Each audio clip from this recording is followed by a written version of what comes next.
আসসালামু আলাইকুম ওয়া রাহমাতুল্লাহ। প্রিয় দর্শক, আজ আমরা এই ভিডিওর মাধ্যমে নামাজের যে সানা, সেই সানা সহি শুদ্ধভাবে ভেঙে ভেঙে একে একে মুখস্থ করে নিব।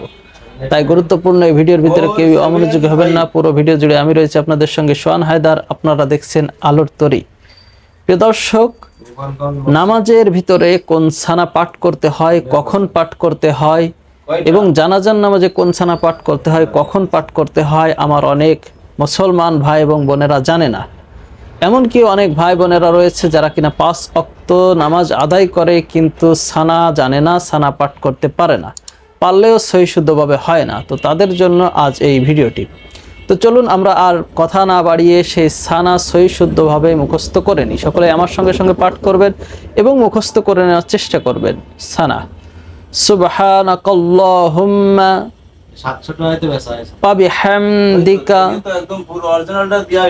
ওয়া তাবারাকাসমুকা ওয়া তাআলা জাদ্দুকা ওয়া লা ইলাহা গায়রুক। সানা আমি আবারই পাঠ করছি।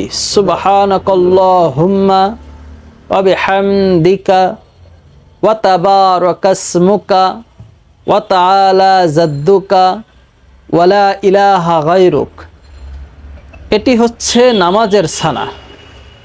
এখন আমরা শিখব জানাজার ভিতরে যে সানা পাঠ করতে হয়। সকলে আমার সঙ্গে সঙ্গে পাঠ করুন। সুবহানাকাল্লাহুম্মা ওয়া বিহামদিকা ওয়া তাবারাকাসমুকা ওয়া তাআলা জাদ্দুকা ওয়া জাল্লা সানাউকা ওয়া লা ইলাহা গায়রুক। এখানে শুধুমাত্র ওয়াজাল্লা সানাউকা এই আয়াতখানা, এই কালিমাখানা বাড়াতে হবে, বাকি সব কিছুই একই। তো জানাজার সানা আমি আবারই পাঠ করছি।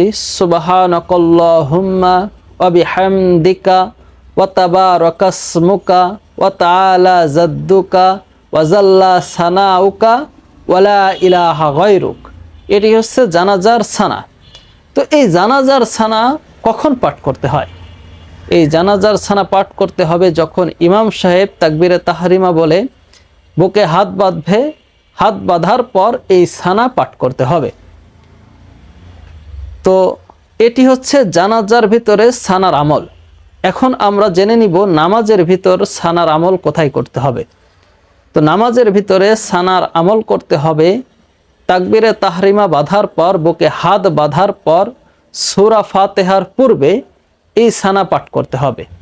আপনি যখন একাকী নামাজ পড়বেন তখন সূরা ফাতিহার আগে, পূর্বে আউযুবিল্লাহ বিসমিল্লাহর আগে এই সানা পাঠ করে, আউযুবিল্লাহ বিসমিল্লাহ পাঠ করে তারপর সূরা ফাতিহা পাঠ করে অন্যান্য সূরা মিলাতে হবে।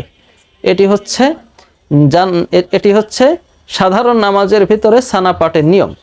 একটা জিনিস মাথায় রাখবেন যে যখন আপনি জামাতবদ্ধ হয়ে ইমামের পিছনে নামাজ আদায় করবেন তখন ইমাম তাকবীরে তাহরিমা বাঁধার সঙ্গে সঙ্গে আপনিও হাত বেঁধে সানা পাঠ করা শুরু করবেন। সানা পাঠ করতে করতে যদি ইমাম সাহেব সূরা ফাতিহা শুরু করে দেয়, সেক্ষেত্রে আপনি সানা বন্ধ করে ইমাম সাহেবের কিরাতের দিকে ধ্যানমগ্ন হবেন।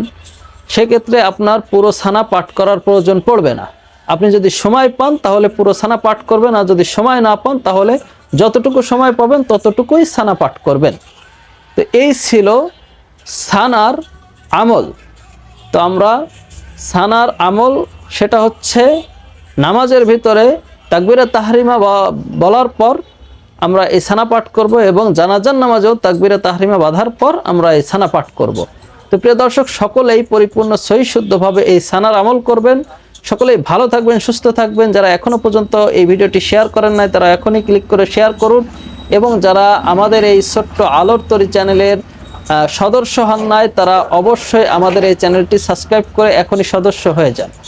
প্রিয় দর্শক, পুরো ভিডিও জুড়ে আমি ছিলাম আপনাদের সঙ্গে সোহান হায়দার। দেখা হবে আবারও নতুন কোনো দোয়া শিক্ষা ভিডিও নিয়ে। সকলেই ভালো থাকবেন, সুস্থ থাকবেন এই প্রত্যাশায় আজ এ পর্যন্তই। আসসালামু আলাইকুম ওয়া রাহমাতুল্লাহ।